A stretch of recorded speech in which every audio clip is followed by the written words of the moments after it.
일각에서는 어제 이제 1차 조사를 받을 때 8시간 내내 묵비권을 행사하고 나온 것과 관련해서 조 전 장관님 혹시 진짜 검찰 탐문하고 나오신 거 아닙니까? 이런 비판이 나옵니다.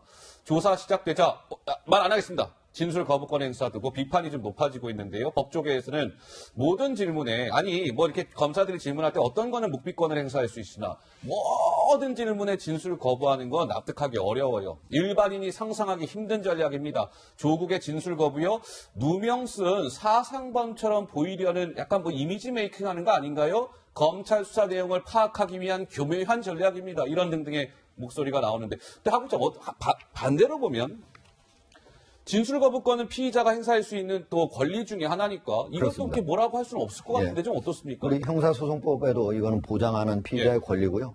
우리 헌법에도 보면은 헌법 12조에 어떻게 되어 있냐면 자기한테 불리한 진술을 강요당하지 아니한다 이렇게 되어 있어요. 그러니까 이거는 조국 전 법무부 장관일지라도 일단 피의자가 된 거니까 당연히 행사를 그거를 이제 자기가 그런 권리를 행사했다고 볼 수가 있는 거고요. 그런데 왜 논란이 되는 겁니까, 조 전 장관? 근데 이제 우리가 이제 다른 일반 잡범이라고 하면은 이거를 최대한 이용해도 우리가 비난 가능성이 적은 거예요. 잡범이라고 하면 왜냐면 이게 형사소송법 자기 부지 금지의 원칙이라고 그러니까 과거에는 네 죄를 네가 알렸다 그러면 자기 죄를 자기가 털어놔야 되잖아요.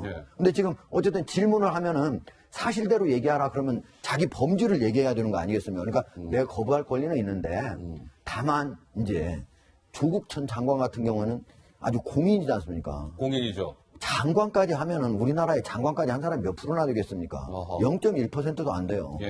그것도 우리나라의 법과 질서를 수호할 의무가 있었던 법무부 장관을 한 분이란 말이에요. 그렇다면은 그리고 자기가 여러 번 차례 걸쳐서 검찰 수사에 성실하게 응하겠다 이렇게 얘기를 한 거잖아요. 그러면은 적어도 지금 검찰과 법원은 원래 어떤 이런 범죄가 있으면 실체적 진실을 밝히는 기관이거든요.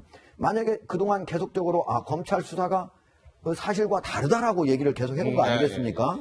그러면은 왜 나는 다르다고 얘기한 건지 너 검찰 이렇게 질문하는데 그게 아니야. 내 근거는 이런 게 있어. 이렇게 얘기를 해주는 것이 떳떳하고 당당하고 오히려 법원에 가서도 자기 형량을 줄일 수가 있고 그런데 이렇게 만약에 다 전면 부인했다 이렇게 하는 건 그냥 일반적인 이렇게 그동안 오랫동안 검찰을 출입한 기자로서 그리고 법조인들이 보기에는 어떻게 되냐면요.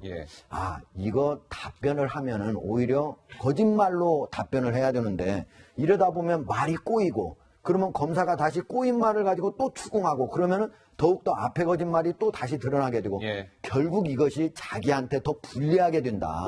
이럴 가능성이 높다. 알겠습니다. 그래서 이런 전략을 짠 거 아닌가 이렇게 보고 있습니다. 자, 좀 전에 그 그래픽 좀 다시 주세요. 검찰 탐문이라고 제목 달린 그래픽 있었죠. 그거. 이건데요.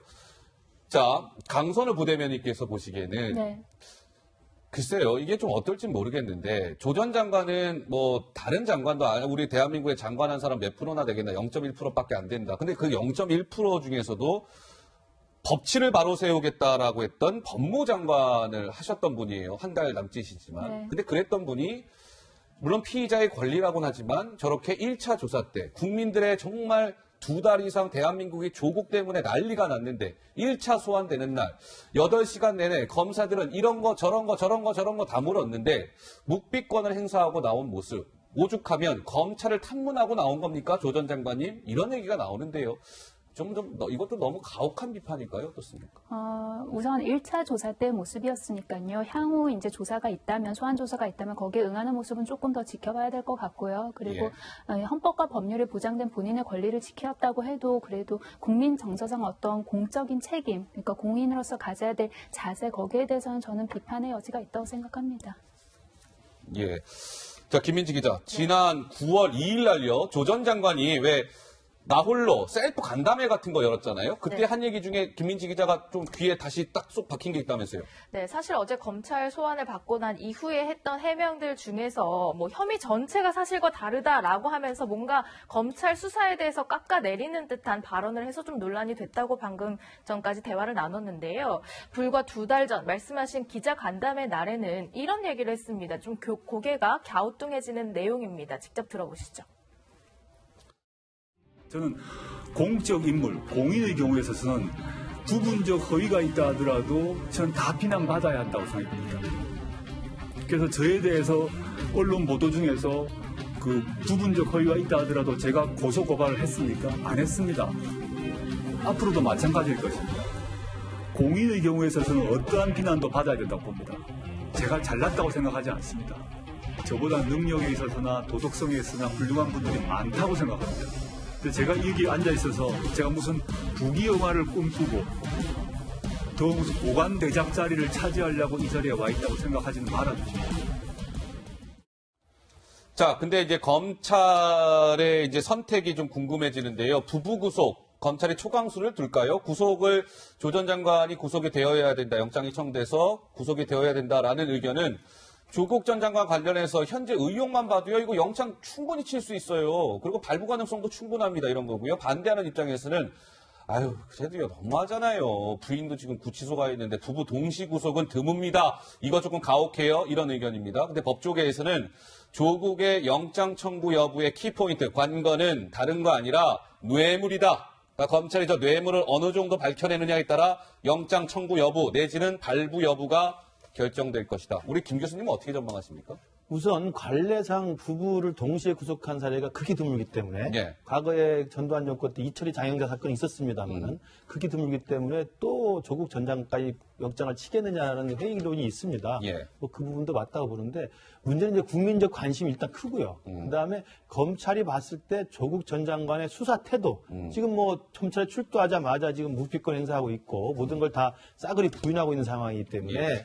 구속영장의 그 신청 사유가 나와 있지 않습니까? 증거인멸의 우려라든지 도주의라든지 범죄가 소명이 되고 범죄가 중하면 구속영장을 신청하게 돼 있기 때문에 그런 관점에서 본다면 저기 지금 그래프에 나와 있던 것처럼 뇌물 혐의라고 하는 그 부분에 대해서 검찰이 입증할 자신이 있으면 아하. 영장을 칠 가능성도 있다고 생각합니다. 예. 왜냐하면 뇌물 혐의는 고위공직자라서 워낙 중대한 범죄이고 그럼요. 또 뇌물 혐의 예. 자체를 정경심 교수나 조국 전 장관이 시종일관 지금 부인하고 있는 상황이기 때문에 그리고 뇌물 혐의에 관련돼서는 추가적으로 나와야 될 증거 자료나 수사할 내용들이 나와 있기 때문에 구속을 시켜야 될 사유가 충분히 되거든요. 예. 그래서 그 부분은 저 부분이 아마 뇌물 혐의로 확산이 된다는 자신감이 있다고 한다면 검찰이 구속을 할 수 있다고 보는데 한 가지만 또 말씀드리면 부인이 구속됐을 때 장관인 남편이 나는 어떻게 살겠다라고 구속을 피하는 것이 과연 일반적인 부부의 정서상 보기 좋느냐라는 세간의 여론은 있어요. 예. 한 가지 예만 들면 2002년 대선 끝나고 당시 이인재 의원이 당시에 한나라당 총재였던 대선 후보였던 이해창 총재로부터 지지 선언을 받는 대가로 5억 원을 받았다는 수사가 있었습니다. 아마 하부장도 아실 텐데 그 전달했던 사람이 이해창 당시 캠프의 김윤수 특보라는 사람이 5억 원을 전달했는데 2억 5천을 내가 배달비로 챙기고 2억 5천을 당시 이인재 의원 부인에게 줬다고 진술했어요. 그래요? 난리가 나가지고 구속영장이 신청이 되고 그랬습니다. 네네. 그때 이인재 의원이 했던 말이 있어요. 뭐라고요? 우리 부인이 받았든 안 받았든 내가 받았든 안 받았든 내가 책임질 일이다. 내 부인은 절대 출두하지 않고 수사받지 않아. 내가 나간다 해서 검찰 출두 다 했습니다. 어허. 구속까지 다 하고 했었습니다. 그리고 무죄로 나왔긴 했습니다만 예, 예, 예. 그러니까 저는 조국 전 장관이 향후에 구속영장 쳤을 때 어떤 행태로 나올지 모르겠습니다만 끝까지 발뺌하고 구속 안 하겠다, 구속을 피하겠다고 하는 모습이 보일지 아니면 지금 부인 들어가 있지 않습니까? 어떤 태도를 취할지 한번 두고 봐야 될 것 같습니다. 자, 조국 전 장관의 이 뇌물 혐의 입증에 검찰이 사활을 걸고 있다라는 소식을 어제도 저희 정치데스크 시간에 전해드린 바 있는 것 같은데요. 이 뇌물과 관련해서요, 좀 변수가 하나 생겼습니다. 먼저 영상 하나 보시고요. 어떤 내용인지 짚어드리겠습니다. 만나보시죠. 첫째, 이미 부산대 의전원에서 공식 발표를 했습니다. 그 장학금의 지급에 전혀 불법이 없었다라는 점을 발표했다는 걸 확인해 보시면 될 것 같습니다. 즉 낙제를 했는데 왜 받았냐? 한 과목 F를 받아서 낙제를 했는데 왜 받았냐가 아니라 그 이번 기회에 확인해 보니까 낙제를 해서 저희 아이가 학교를 그만두려고 했기 때문에 격려 차원에서 줬다라고 그분이 말씀하시고 계신 걸 제가 보았습니다. 즉 그 돈이 필요해서 그 장학금을 꼭 받아서 그 돈이 필요해서 아둥바둥 그 돈을 챙겨야겠다고 살진 않았습니다. 자, 또 하나 제가 이 뇌물과 관련해서 변수가 하나 생겼다. 이건데요. 바로 이거예요. 조국 전 장관의 딸 조민 씨가 부산대 의전원에서 유급을 했는데도 불구하고 6학기 연속 장학금을 받았잖아요. 200만 원씩 6차례니까 1,200만 원. 지금 그래픽이 나오고 있네요. 당시에 부산대 의전원의 그 조민 씨의 지도 교수는 노환중 교수였습니다.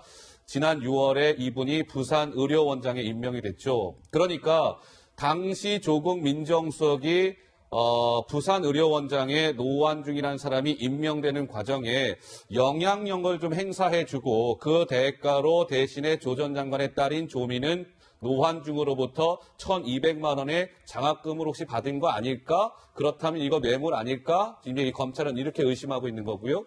그런데 이상한 것은요. 조국 딸에 지급된 장학금이 노환중, 아이고야 잠깐만요. 노환중, 여기 얘기 중요한 거예요. 노환중 어디요? 개인 계좌. 노환중 개인 계좌에서 나온 단서를 검찰이 확보했다는 겁니다. 장학금을 주는데 교수 개인 계좌에서 장학금 나갔다? 저 처음 들어봅니다. 다른 학생들은 장학회 계좌로 나갔는데 조국 당만 노환중 개인 돈으로 지급됐다? 어허, 이거 이상한데? 대가성 뇌물 가능성이 커. 검찰은 이 부분을 매우 예의주시하고 있답니다. 홍장. 예. 그러니까 이제 저게 소천 장학회거든요. 네. 그러니까 다른 학생들은 그 소천 장학회에서 선발을 해가지고 장학금을 줘야 되겠다니까 당연히 소천 장학회 계좌에서 그 장학금이 나가는 거죠. 예. 그런데 유일하게 조국 전 민정수석의 딸만 바로 그 노환중 교수가 개인 계좌에서 자기 돈을 준 거예요. 그렇지 않습니까? 어허. 말은 소천 장학회에서 선발됐다고 이렇게 얘기를 한 거. 예. 혹시 그래서 그동안에 쭉 심지어 유급을 당했는데도 이렇게 줬는데 혹시 그 다음에 올해 6월에 부산 의료원장이 됐는데 거기에 조국 전 민정수석이 당시에 민정수석이었으니까 영향을 미친 거 아니냐 그런 얘기가 나오고 있으니까 만약에 그렇게 해서 원래 되게 어려운 사람이 됐다면은 이거야말로 뇌물이 아니냐. 다만 뇌물 액수가 1,200만 원이니까 많은 액수는 아니죠. 다른 거 그 전에 WFM에 주식을 싸게 사준 게 한 거. 이게 이제 2억 4천이나 준다니까 이게 이제 큰 건데. 예. 검찰의 일반적인 아까 그 기본적인 그 뇌물에 있어서 구속영장을 청구하는 기준은요. 예.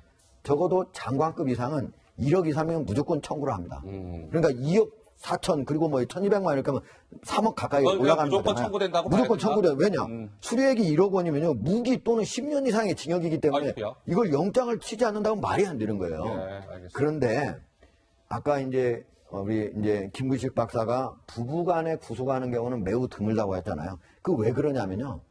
부부간에는 자식이 있지 않습니까? 자식이 미성년 자식이 있을 때 자식을 부양해야 누군가는 한 사람 부양해야 되잖아요. 만약에 두 사람이 다 구속돼가지고 애기들이 밥도 못 먹는다. 그리고 굶어 죽었다. 그러면 근데 되겠습니까? 조 전 장관 지금 자식들은 미성년자 없잖아요. 그렇죠. 지금 그 아들은 이미 96년생이니까 23살입니다. 그러니까요.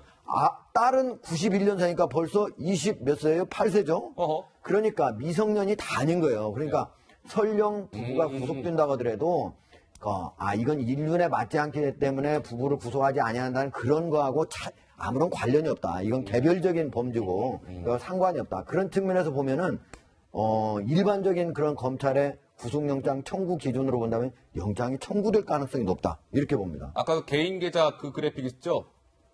예, 그거 좀 다시 좀 시간이 걸리더라도, 예. 이건 좀 전에 이제 김칠준 변호인이 입장 낸 거고요. 자, 이거 왜요? 조국 딸에 지급된 1,200만 원의 자각금이 노환중, 참, 이게 저도 지금 봐도 이거 좀 이상한. 노환중 개인 계좌에서 나갔다. 우리 지금 옆에 계신 우리 교수님이시잖아요. 이거 그게 이런 사실이라면 좀 미스테리죠. 예. 그러니까 대학교에는 많은 장학금이 있습니다.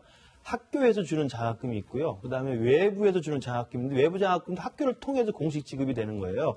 그러면 지금 아까 소천 장학회처럼 그 노환중 의료원장 개별적으로 그 돈을 기부해서 학교에다가 줄 수 있는 장학금이라 하더라도 학교가 관리하는 공식 계좌가 있습니다. 그래서 공식 계좌에서 장학금이 지급되는 게 당연한 거거든요. 예. 근데 지금 저기 흘러나온 나온 이야기처럼 만약에 그런 공식 계좌, 소천장학회라는 공식 계좌가 아니고 노환중 그 교수의 개인 계좌에서 만약에 장학금이 지급됐다고 한다면 저건 정말 있을 수 없는 일이에요. 아하. 그리고 저건 공식 장학금 지급이라고 보기보다는 개인의 증여가 되는 거죠. 개인의 증여. 그렇게 되면 저건 과연 장학금일까? 아니면 개인이 그냥 돈을 주는 걸까?